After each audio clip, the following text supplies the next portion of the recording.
The hidden face of anxiety. Anxiety has been treated as an enemy for so long that most people no longer question this idea.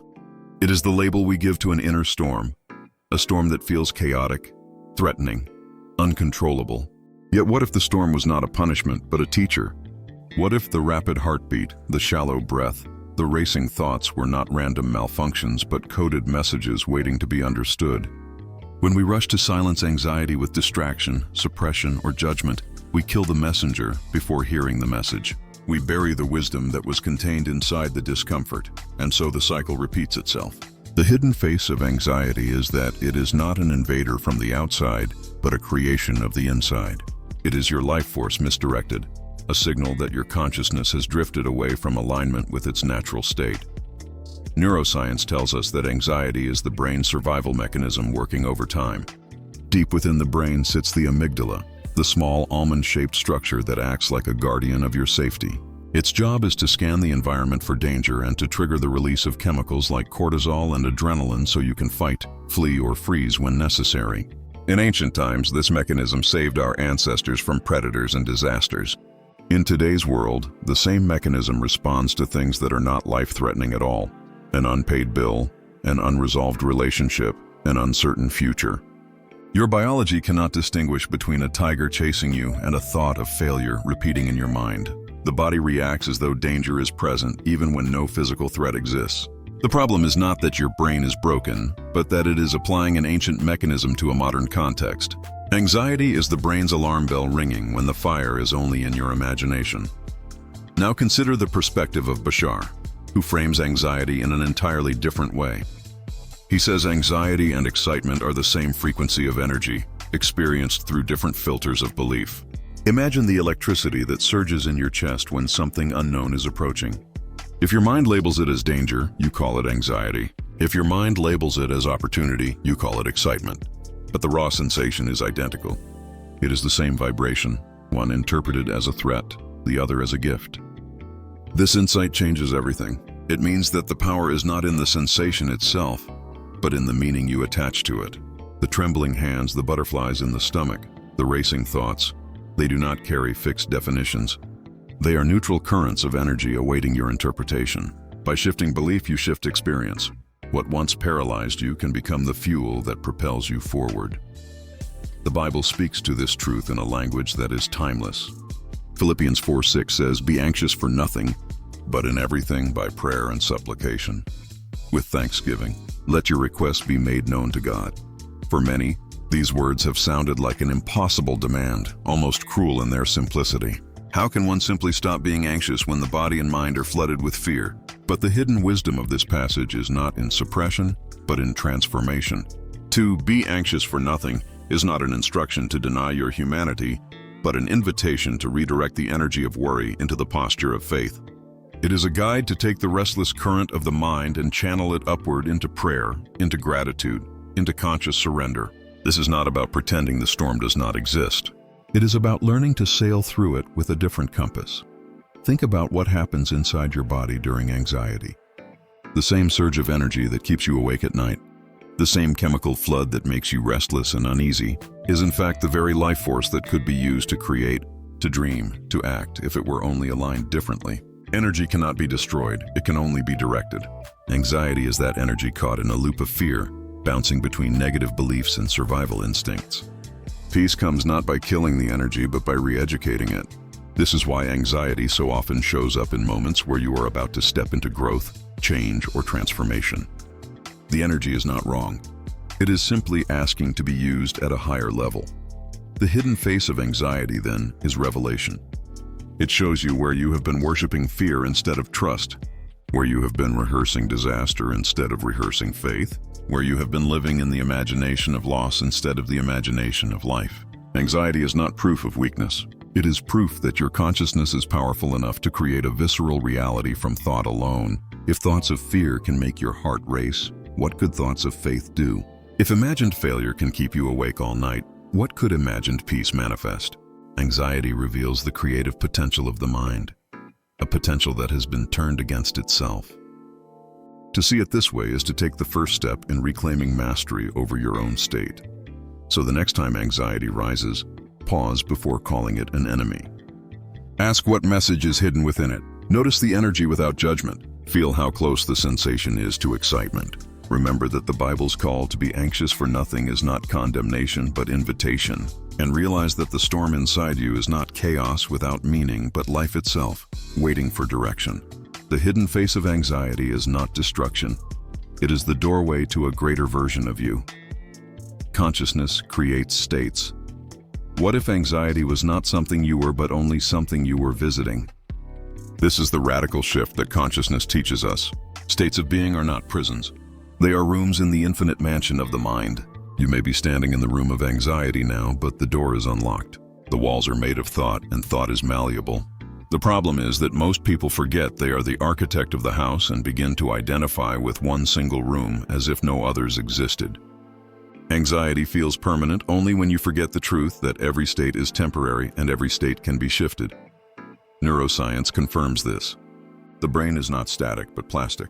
Every thought you repeat strengthens a circuit, like carving a groove in a field with water running through it. Keep running anxious thoughts, and the grooves deepen, creating a habit of fear that feels automatic. But just as grooves can be dug, they can also be redirected. Shift your focus repeatedly, and the brain rewires itself. You are not the victim of your circuits. You are their sculptor. The anxious state is a learned pattern, and what is learned can be unlearned. Bashar frames it in the language of parallel realities. He says that every possible version of you already exists. The anxious you, the peaceful you, the fearless you, they are all real, like channels waiting on a television. You do not create them from scratch. You simply tune into them. Every emotion you hold is the signal that tells you which channel you are watching. Anxiety means you are tuned into a reality where fear is dominant. Peace means you are tuned into the reality where trust is natural.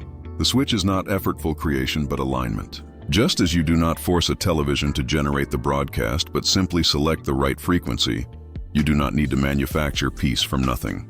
You need only shift to the state where peace is already alive. The Bible affirms this principle with the words, "As a man thinketh in his heart, so is he." Notice the precision here. It is not only thought, but thought fused with feeling, what you dwell upon in your heart that shapes your being. This is not a suggestion. It is a law. Your state is your reality, because reality responds to the vibration of your inner dwelling. Dwell on fear, and fear clothes itself in circumstances. Dwell on faith, and faith manifests as provision and calm. The Bible and Bashar are speaking the same truth. The world mirrors the state you are inhabiting. This is why the first liberation comes when you stop saying, "I am anxious," and start realizing, "I am experiencing the state of anxiety." The difference is subtle but powerful. You are not fusing your identity with the state. You are naming it as something passing through. The observer is always greater than the observed. You are the one holding the dial, not the station itself. The more you remember this, the more fluid you become, and the less grip anxiety has. So take this in deeply. You are never trapped. You are never locked in one room of the house. States of consciousness are doorways, not cages. Anxiety is not your essence.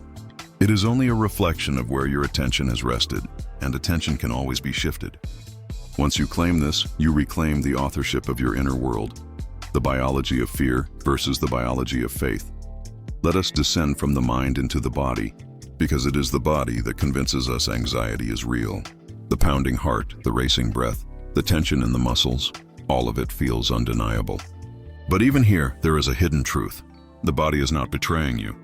It is obeying you. It is responding to the signals your consciousness is sending. Science has shown us through brain scans that fear and faith light up different circuits in the body. Fear activates the sympathetic nervous system, the primal survival mode. Cortisol and adrenaline flood your bloodstream, preparing you to fight or flee. This is perfect when you are in actual danger, but when triggered by imagined scenarios, it wears down your body, weakens your immunity, disrupts your digestion, and exhausts your sleep. Fear contracts. Fear shuts down. Faith, by contrast, activates the parasympathetic system, the mode of restoration and healing.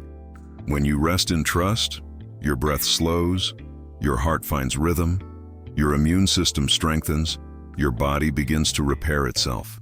Researchers like Joe Dispenza have shown that through meditation and focused intention, genes associated with stress can literally switch off, while genes associated with healing switch on. The body is not mechanical, It is responsive to the energy of consciousness. Think of the story in Mark 4.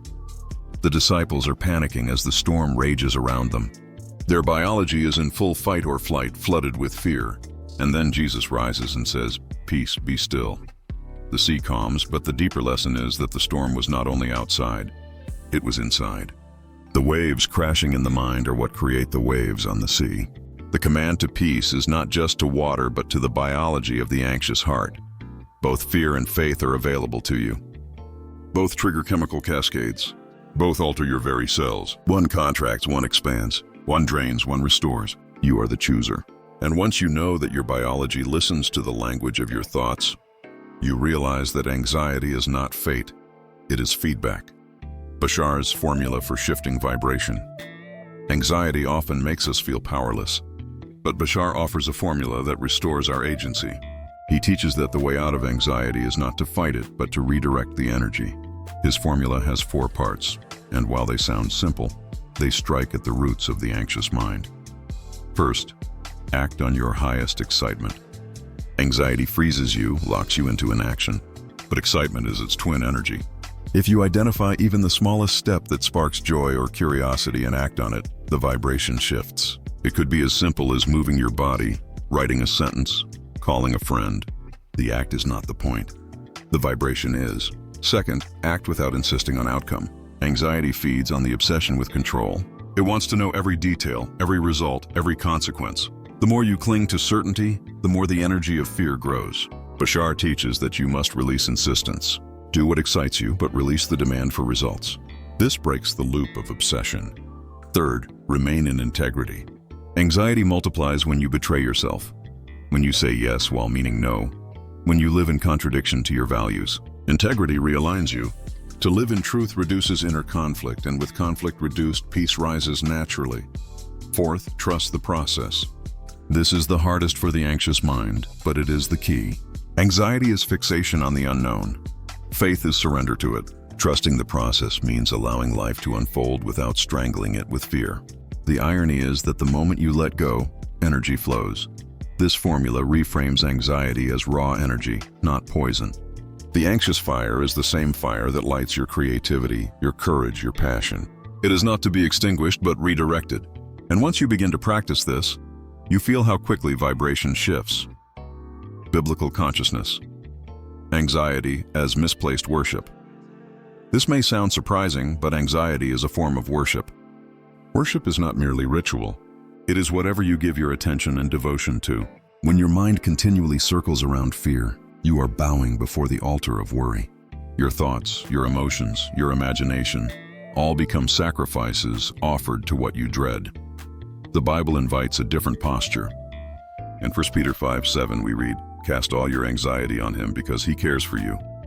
To cast is not to deny, but to transfer. You take the heavy energy and place it into hands larger than yours. This is not about suppression, but surrender. When you hold anxiety tightly, it grows. When you cast it, you release its hold. Seen this way, every anxious thought becomes a choice of worship. Will you worship fear or faith? Will you devote your imagination to disaster or to trust? Anxiety is worshiping what could go wrong. Peace is worshiping what is eternally right. And this reframing empowers you. You are not a victim of your mind. You are the priest of your temple. Where you place your devotion, there your life follows. The science of breath and stillness.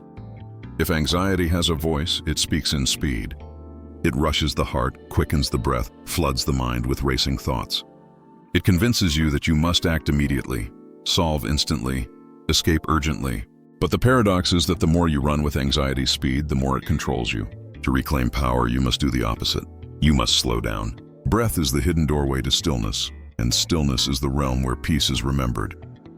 Modern science shows that the breath is not just air moving in and out of your lungs.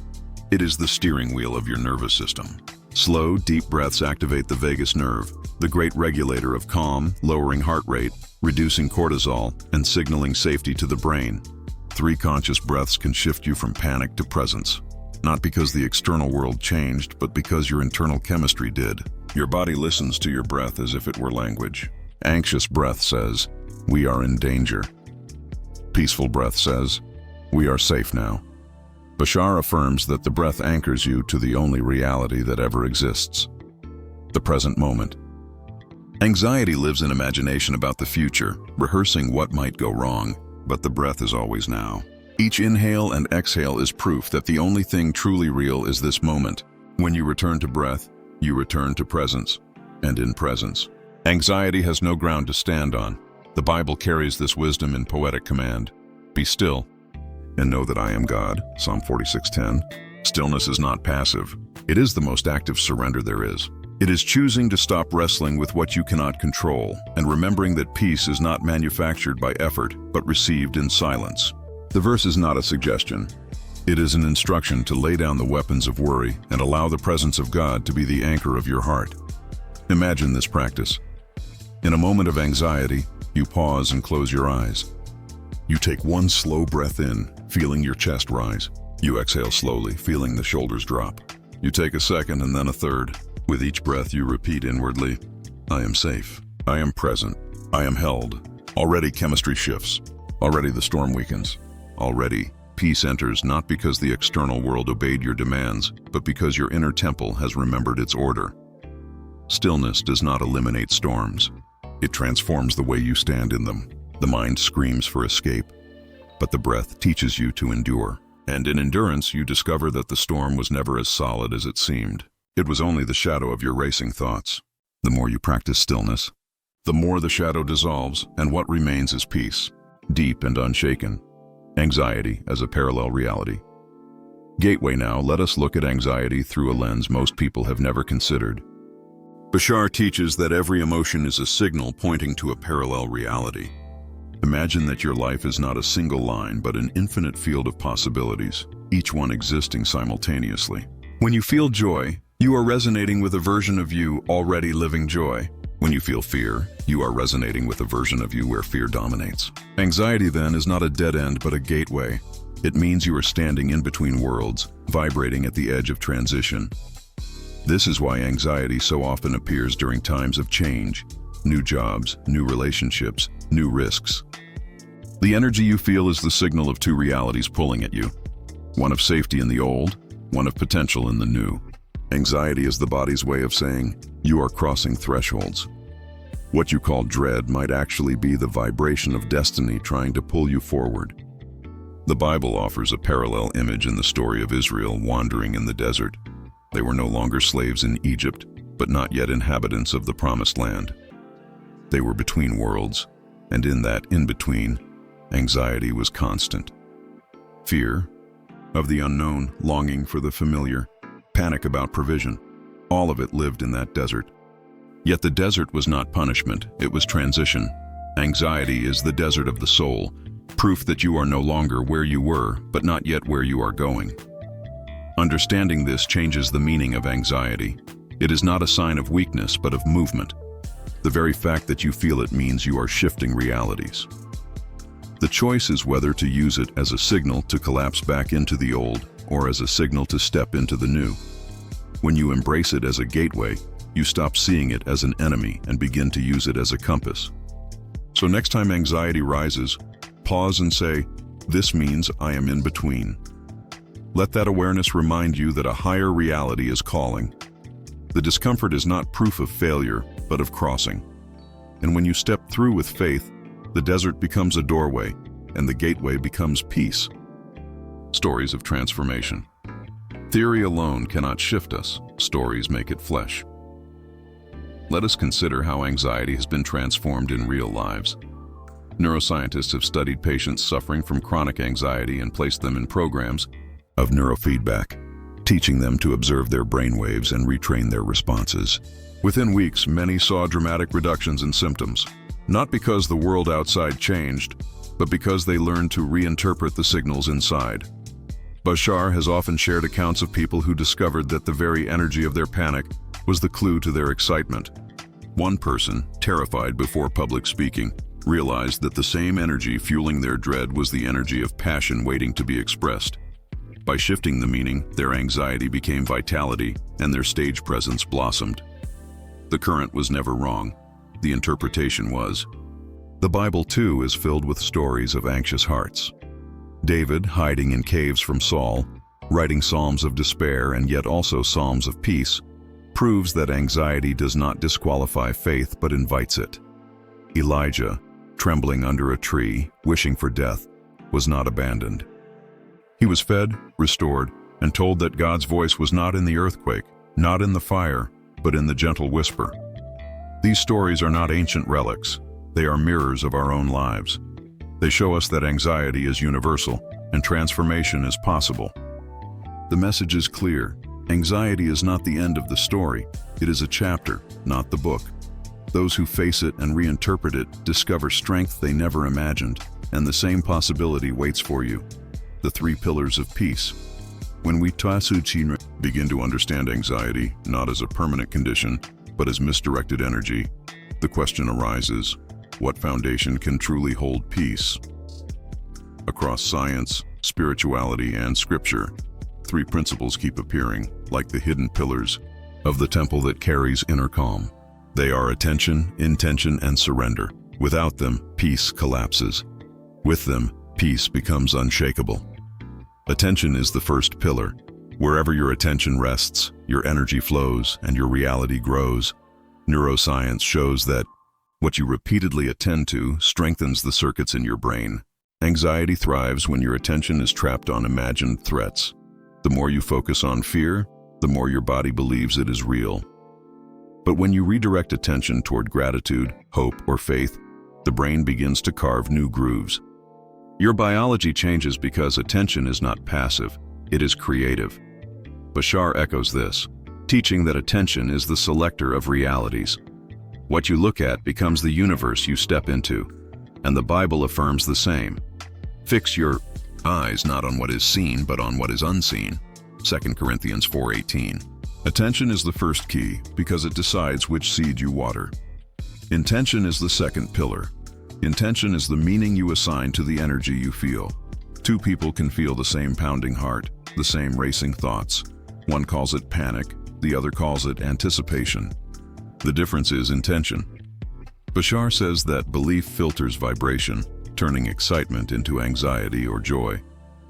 Neuroscience confirms that meaning shapes biology.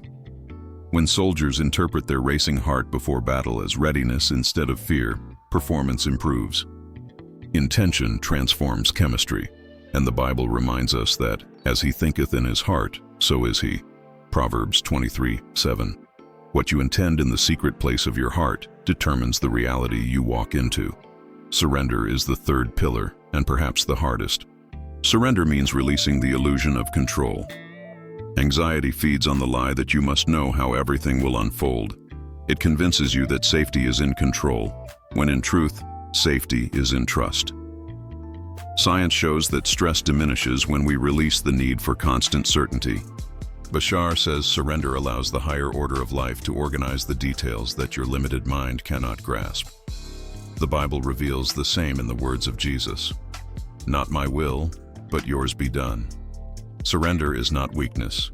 It is the recognition that peace comes not from holding tightly but from letting go. Attention, intention, surrender. These are not abstract ideas but daily practices. Where is your attention resting? What intention are you giving your sensations? What weight are you willing to surrender? These 3 pillars carry the architecture of peace. Without them, anxiety returns. With them, peace stands unshaken, even in storms, turning anxiety into peace in real time. Now let us make this practical. It is one thing to understand concepts, another to live them in the heat of the moment. When anxiety strikes, it feels overwhelming, immediate, undeniable. But transformation is possible in real time. The first step is awareness. Instead of collapsing into the panic, pause and notice. Say to yourself, I am experiencing the state of anxiety. Naming it creates distance. Neuroscience calls this labeling, and it reduces the amygdala's grip. Bashar would say that awareness itself is the first shift of vibration. The Bible shows the same in the Psalms, where David often names his fear before redirecting it into trust. The second step is inquiry. Ask yourself, what belief is fueling this? Perhaps it is the belief that you are not safe, not capable, not loved. Anxiety cannot exist without belief. Once you identify the belief, you expose its illusion. The third step is replacement. If the belief is, "I am not safe," replace it with a higher truth. Science shows affirmations reshape neural pathways when repeated with feeling. Bashar says, "Belief is the engine of reality." The Bible commands, "Let the weak say, I am strong." Replacing is not denial, it is redirection. The fourth step is embodiment. Anchor the new belief through breath, through visualization, through action. See yourself calm. Breathe as if safety is real. Take a small step aligned with peace. The body confirms to the brain that the new state is true. The final step is alignment. Act in accordance with the new vibration. Anxiety dissolves not by passivity but by stepping into congruence with peace. When your thoughts, feelings, and actions align, the state stabilizes. This is not theory, it is practice. Every anxious moment becomes an opportunity to apply these steps. And with repetition, the brain rewires, the vibration lifts, and peace becomes more than a concept. It becomes a reflex, the trap of fighting anxiety. Many people fail in their battle with anxiety because they are, in fact, battling it. Fighting anxiety only feeds it. The paradox is cruel but true. The more you resist, the more it persists. Science has a name for this, the thought suppression paradox. When you try not to think of something, the brain amplifies it. Anxiety thrives on resistance. Bashar warns against this same trap. He says that what you resist persists because resistance is focus. By declaring war on anxiety, you are giving it your attention, your belief, your energy. The very act of fighting strengthens the reality of what you fear. The Bible also cautions against misdirected resistance. It teaches not to resist evil with evil, but to overcome evil with good. To resist anxiety with fear is to multiply fear. To overcome it with peace is to dissolve it. Jesus did not fight storms, he spoke peace into them. The same principle applies here. The key is not suppression but redirection. When anxiety rises, welcome it as a messenger. Say, "I see you, and I choose differently." This is not weakness, it is mastery. By embracing the energy and then directing it, you rob it of its power. Fighting anxiety is like trying to extinguish fire with fire. Transformation is learning to use the fire for light instead of destruction. Anxiety as a messenger of the soul. Anxiety is not random. It is purposeful. It arises when you are out of alignment with who you truly are. It is the soul's alarm clock ringing to wake you from compromise. Consider how often anxiety emerges when you are living inauthentically. Working jobs that drain you, staying in relationships that diminish you, silencing dreams that call you. The dissonance creates unrest. Bashar teaches that excitement is the compass of the soul. It points you toward alignment with your higher self. Anxiety is that same compass distorted by negative belief. It is the signal of misalignment. You are being pulled by destiny, but fear filters the signal into dread. The message of anxiety is not "you are weak," it is "you are off path." The Bible illustrates this in the story of Jonah. Running from his purpose, he boards a ship and a storm arises. Anxiety is the storm of the soul. Jonah's peace only returns when he stops running and surrenders to his calling. Anxiety is your storm, telling you where you have betrayed your path. It is a messenger saying, "Return to yourself." Seen this way, anxiety becomes sacred. It is not the curse, but the call. It does not come to destroy, but to redirect. To ignore it is to miss the guidance. To listen is to be led back into alignment. And once aligned, the storm ceases. Gratitude as the antidote. Science has revealed that gratitude rewires the brain. When you practice gratitude, dopamine and oxytocin flood your system, counteracting the effects of cortisol. Gratitude activates circuits of safety and joy, teaching the brain to expect good. It is the simplest and most profound antidote to anxiety. Bashar affirms this, teaching that gratitude anchors you in the vibration of expansion. The more you appreciate, the more reality mirrors appreciation back to you. Gratitude is not passive. It is vibrational technology. The Bible elevates gratitude as a weapon against fear. Paul, writing from prison, says, "Rejoice always, pray without ceasing, in everything give thanks." Gratitude is not denial of pain, but defiance of despair. It is choosing to worship faith instead of fear. In practice, when anxiety rises, pause and name 3 things you are grateful for. Feel them deeply. Let your body sense safety. This is not escapism. It is transformation. Gratitude shifts biology, vibration, and spirit. It reorients you to peace. Collective anxiety versus collective peace. We do not live in isolation. Consciousness is collective. The anxiety you feel is not only personal, it is connected to the field of humanity. Media, conflict, uncertainty, all of it creates a climate of fear. When you feel anxious without clear reason, it may be the collective field you are resonating with. Bashar teaches that as you shift, you affect the collective. Consciousness is holographic. One cell awakening influences the whole body. The Bible says, "Where 2 or 3 are gathered in my name, there I am in the midst of them." Peace multiplies when shared. Anxiety spreads the same way. This means your personal peace is not selfish. It is service. Each time you choose stillness, gratitude, surrender, you are anchoring peace into the collective field. Your transformation is a contribution. You are not just healing yourself, you are healing the world. Conclusion. From storm to still waters. We began with a question. What if anxiety was not a prison, but a key? You have seen now that anxiety is not your enemy, but your teacher. It is not weakness, but energy waiting to be directed. Science shows it is biology responding to belief. Bashar shows it is vibration waiting for alignment. The Bible shows it is fear that can be transmuted into faith. The path from anxiety to peace is not about killing the storm, but about discovering the calm within it. Attention, intention, surrender. These are the pillars. Breath, gratitude, trust. These are the practices. Alignment, authenticity, faith. These are the doors. So let me ask you now, will you keep handing your power to fear, or will you take the key anxiety has given you and open the door to peace? The choice is yours, and it is made in every moment. If this message resonates with you, I invite you to leave a declaration in the comments. Write the words, "I choose peace now," not just as text on a screen, but as an imprint of vibration, as a prayer, as a signal sent into the collective field. Each comment joins with others to form a wave of peace greater than the sum of its parts. And remember this promise: the peace of God, which transcends all understanding, will guard your hearts and your minds. Philippians 4:7. That peace is not in the distant future. It is available now. Anxiety was the doorway. Peace is the destination. The storm has raged long enough. It is time for still waters.